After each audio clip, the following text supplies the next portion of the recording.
All right, folks, I am back with Grand Tactician Civil War 1861 1865.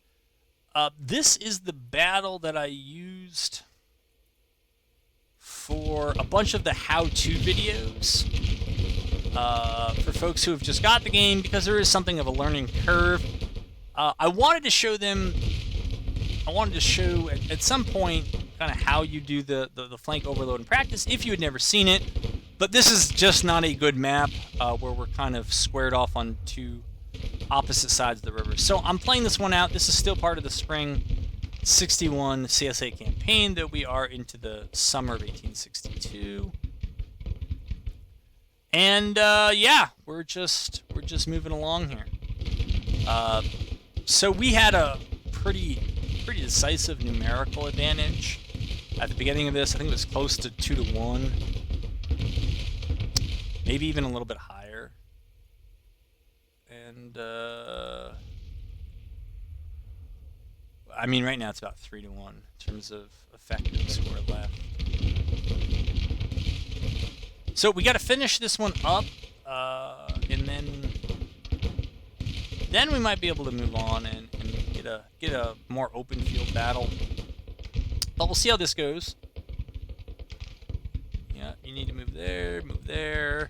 Those guys are okay. I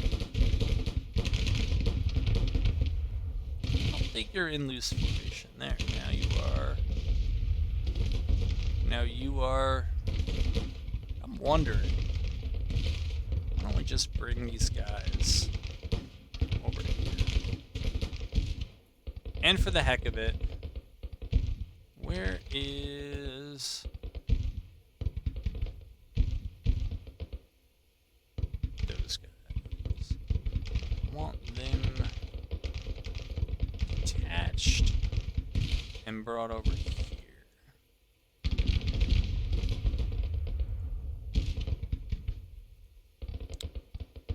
Alright, we'll replenish their ammo.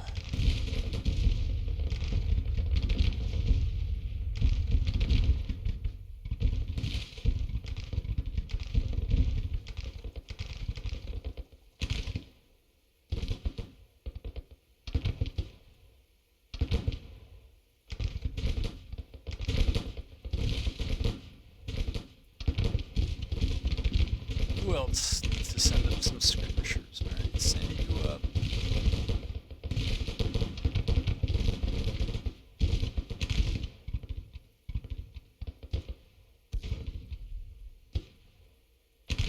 Huh.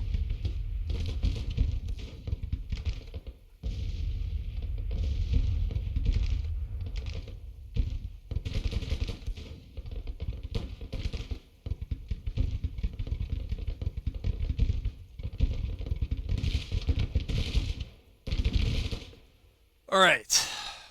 Skirmishing.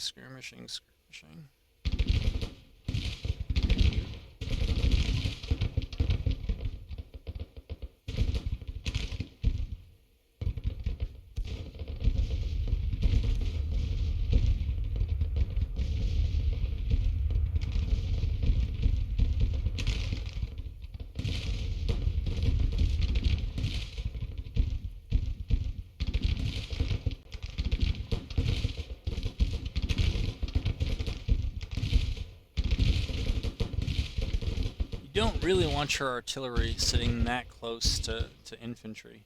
And I guess they're not even really doing anything, because it doesn't look like they have any guns, so.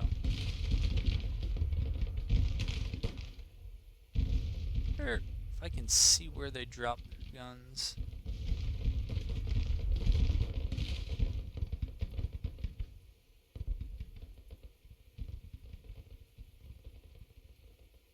I do not see them. Huh. Usually you can.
guess these guys have outranged those guys, so I'm not going to be able to do too much.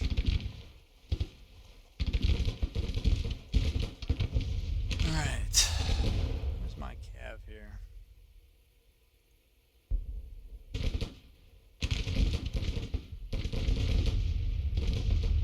Oh, I did not see that ford there. Whoops.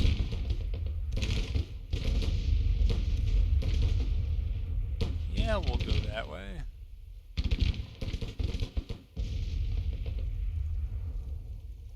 Sure we will. Try to move these guys up. Put some fire across that river.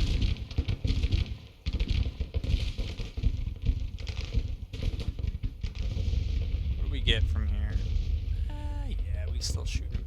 It's fine. Yeah, we'll shoot them while we're moving. I'll have to be fine, I guess.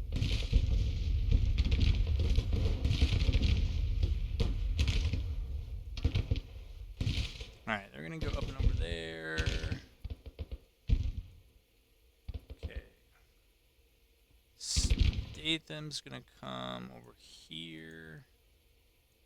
I'm actually gonna throw out some skirmishers in advance to try to slow down the other folks' movement.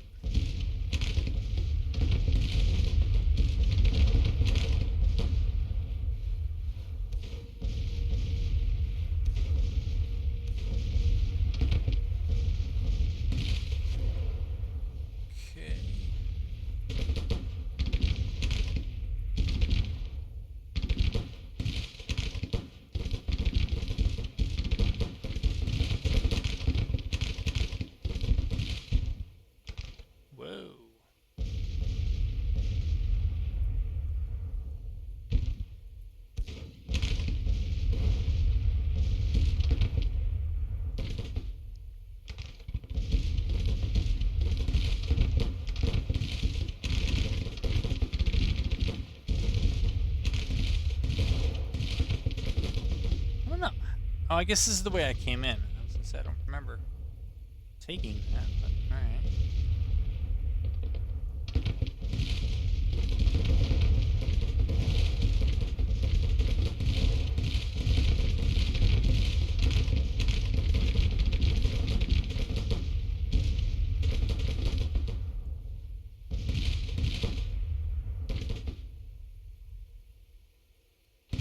Alright, we'll have those groups post up there. We'll send that across.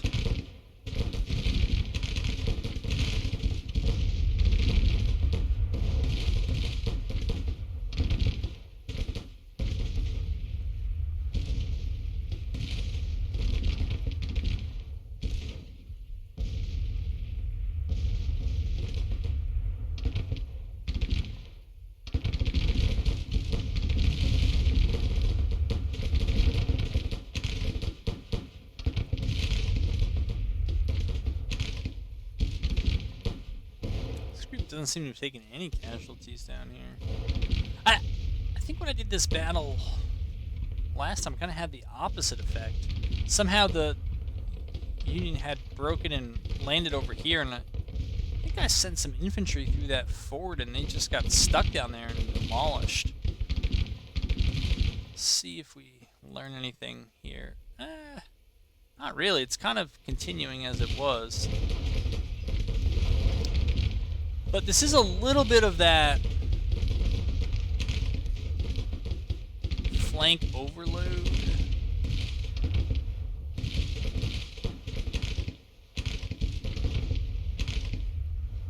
At least on their right. Pretty sure this is all their skirmishers that are low on ammo. I don't think it's anything else.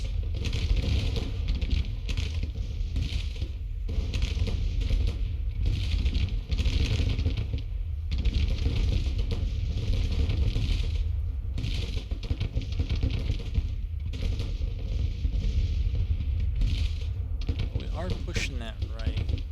And see, what did our artillery actually do? I think it's Cooper's is the artillery. Yeah, 75 versus about 600 for the infantry. about a ninth.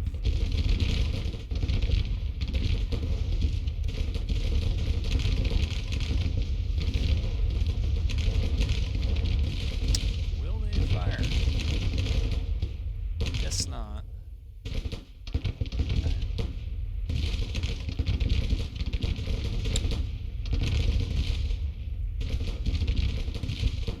Since they weren't in combat, I guess they can just throw skirmishers out. These guys are thoroughly engaged. Oh, okay. So that's why. Recall those skirmishers.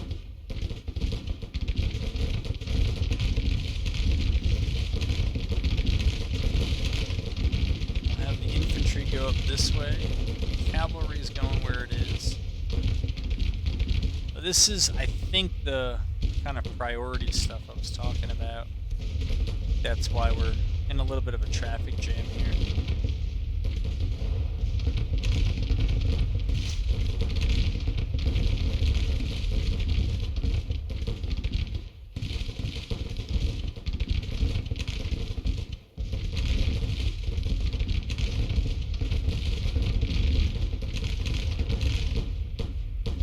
Sometimes skirmishers do take weird angles in firing. Kind of just is the way they operate.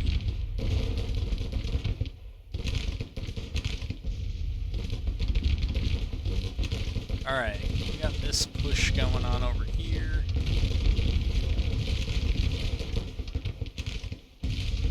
It should be recalled. Yeah, we're just a bit bunched up over there. I'll try to send this group across. I'm not sure how it's gonna go. But we will try. They're getting a little low on ammo, but I'm just gonna let them shoot out whatever they have.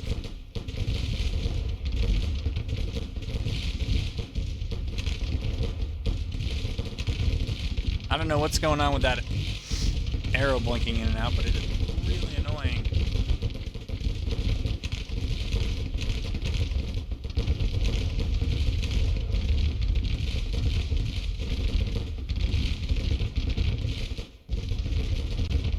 Do not want to be mounted. Not at this range.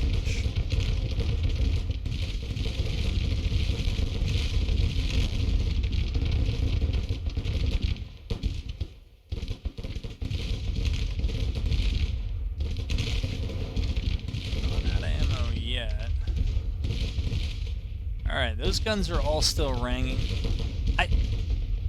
I guess they're able to overshoot some of the infantry that's possibly within their cone, which is a good development.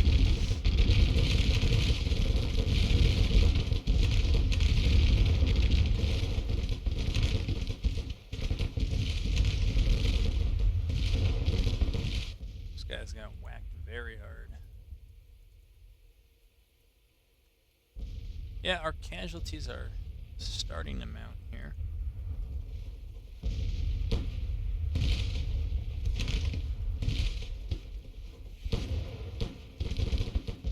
Actually, we want these guys pushing into the center.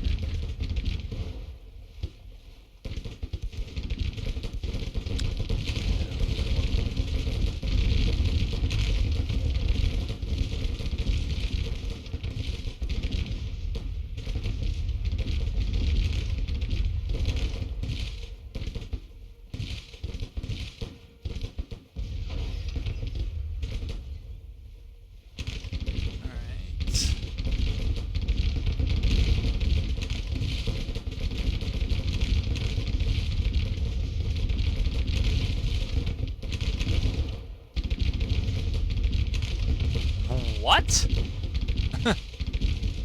Statham's skirmishers surrendered? I have no idea why that happened. Usually surrendering is very rare, and I'm not sure why when we're winning we would have done that. Statham, I guess, himself is missing in action. what that may be worth. But now his boys they appear to be in range. And that's when they really start doing the voodoo they do so well. Alright. Their skirmishers are broken off. That's fine.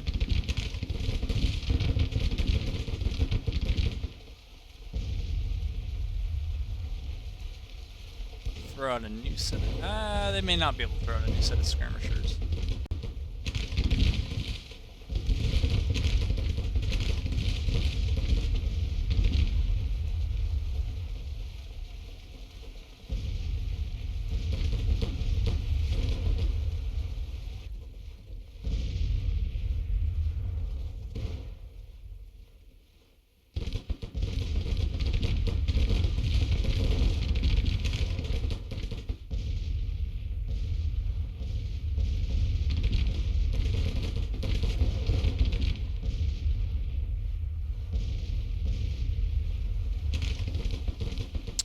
Alright, Statham's guys did what they needed to do. That's great.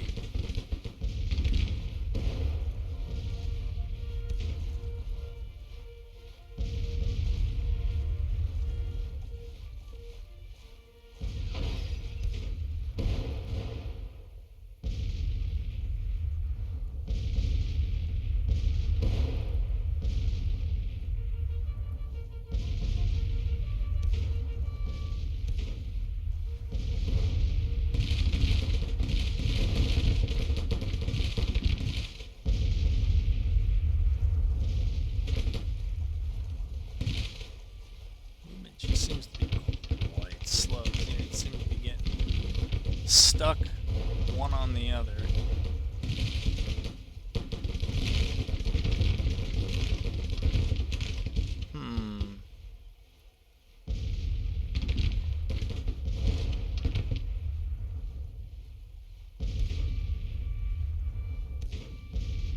Maybe we'll just have to accept that Statham is going to be a bit slow here.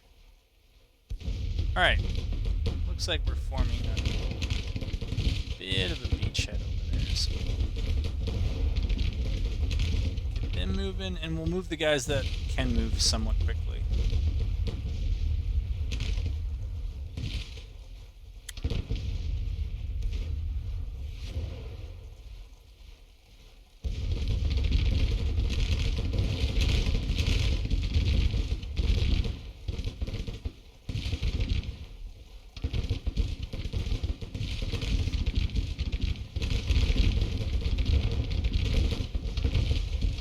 Yeah, that's why you don't ride cavalry in front of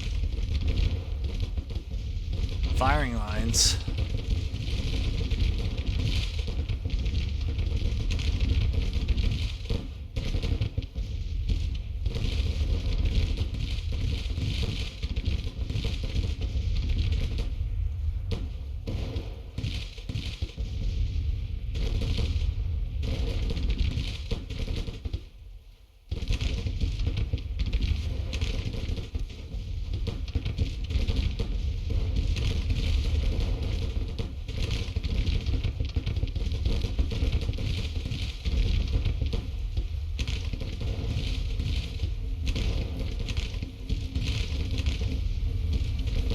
So, dealing casualties is always good.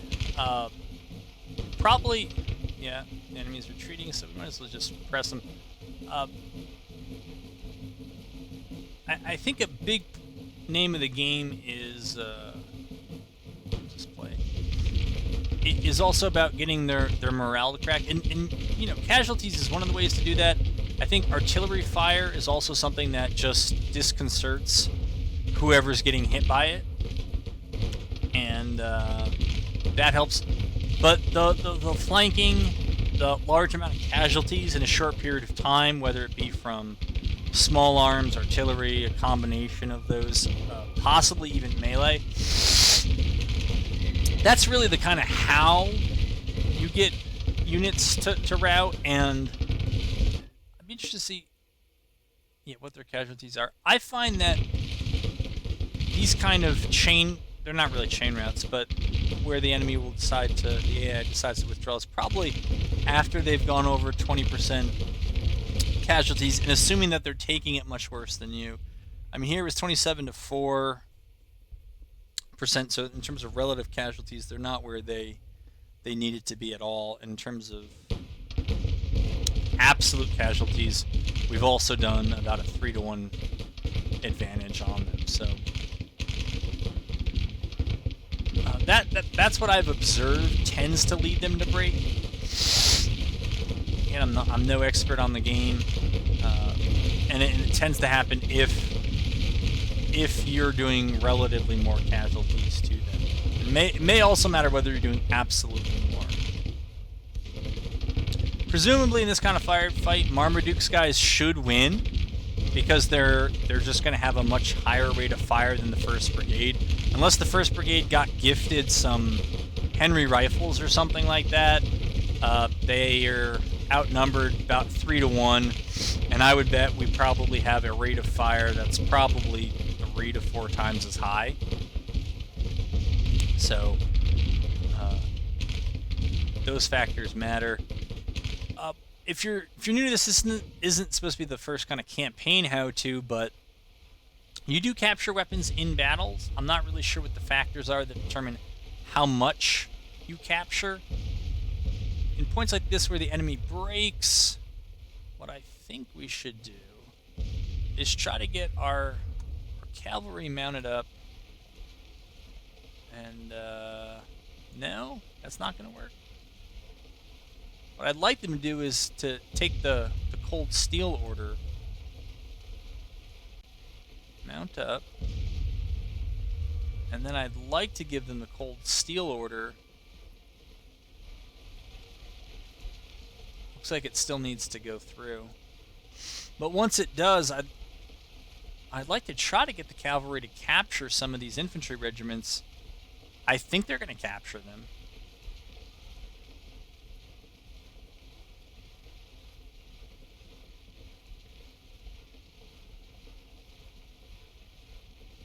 I don't want anybody here evading. I want cold steel.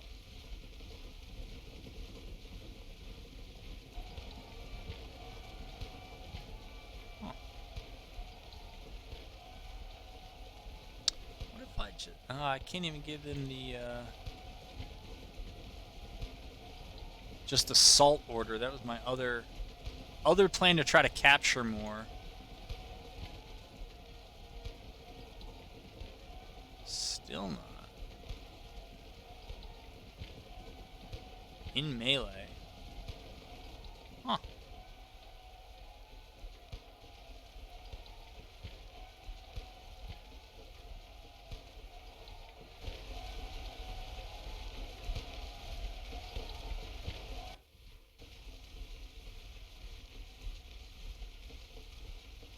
Again, I really want these guys. I don't know why I can't give the order at the division level, but I'd like to. Huh.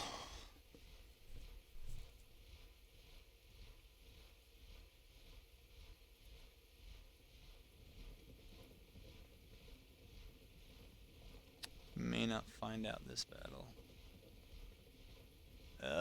I guess we can. I do not want to evade.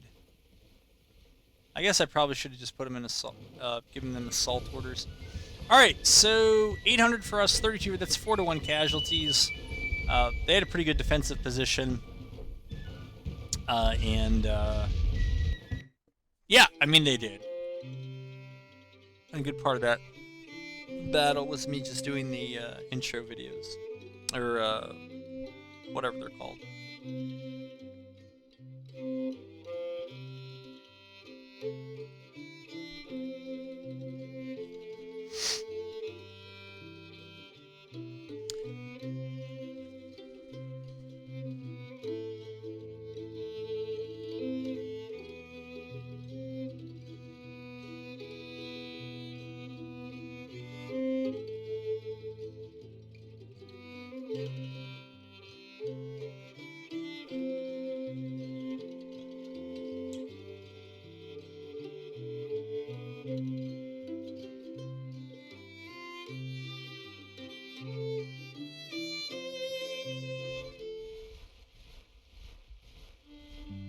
All right.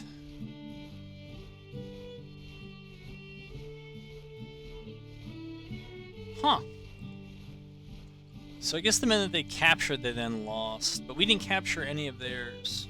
Huh. Alright. Yeah, so our supply situation here from before is not the best, because we are out of our supply range. Or something. I'm not actually sure that we're out of supply range, it's just... I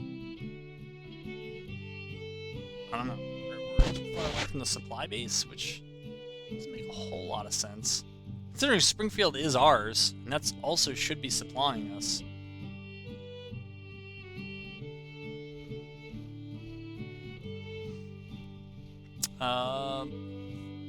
Let's see, what's this about? Reynolds, withdrawing, okay. Army of Ohio disintegrates, okay. Got it. Thanks.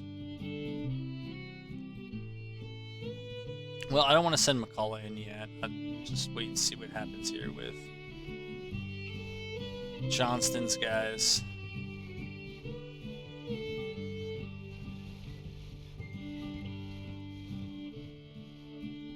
And try to refresh myself on the... So their morale of their armies is quite rough.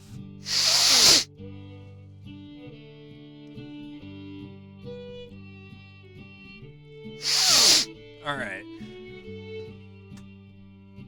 What are we doing here? Hood is still trying to get ready. What is going on in the east? I thought I beat these guys. Well, I'm gonna wait for Lee to get even more ready. And yeah, same with Magruder.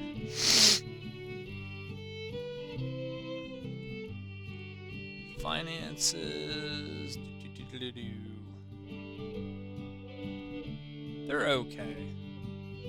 Trade war. I forget what this does if I... You know what? Let's do it. Let's do it.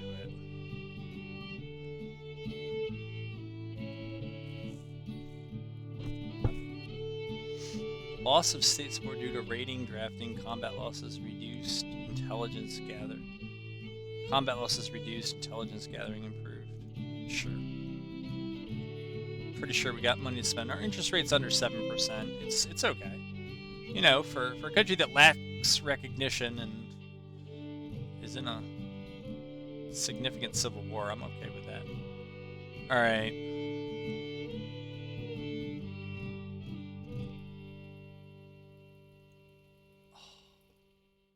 I'm really thinking about sending these guys and just withdrawing Johnson's army because they're probably going to start taking a lot of casualties. Or a lot of people leaving because of the supply line. Oh, that's right. They're in hostile territory, so they can't move. Ugh. Well, Johnson's going to have to get his guys back later, I guess. Just eat it.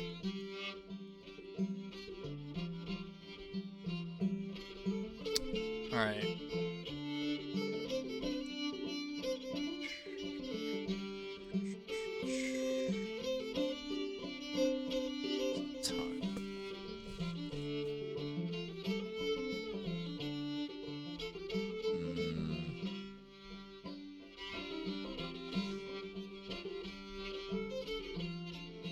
Europeans aren't doing anything for me anyways.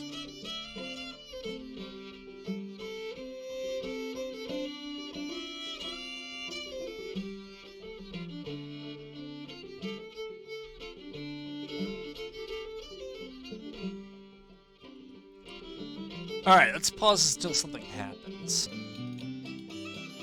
Alright, folks. Well, there's a bit of a lull in things here, and so I think I'm going to wrap this episode here. I guess while you were out, we're sending McCullough, who finally got ready. He's going to try to take Evansville. Sidney Johnson, who took Peoria. I don't know if you saw that. It's not going to try to take Davenport so we can get the supply depot that they have there. hopefully figure out his supply problem. John Bell Hood finally got ready to move the Army of Kentucky, and he is setting up shop in Cincinnati. From there, probably look to take Indianapolis and or Columbus, and then maybe have Johnston swing over and take Chicago and McCullough. We'll see. I don't know, maybe Fort Wayne, maybe Indianapolis if we don't move Hood there. But that's about it. Over here in the east, there's not too much to say. The Army of the Shenandoah is here, still trying to construct their supply depot so they can fix their supply situation. These guys have the ones at Grafton, so Magruder's forces are pretty good. Looks like we're going to have a 2-army invasion here, and I think I'm going to create a new army that was supposed to be in and around Fort Frank anyways, and so I don't know if they'll be able to get there in time to stop that, but that's the plans for future episodes as we are nearing the end of August 1862.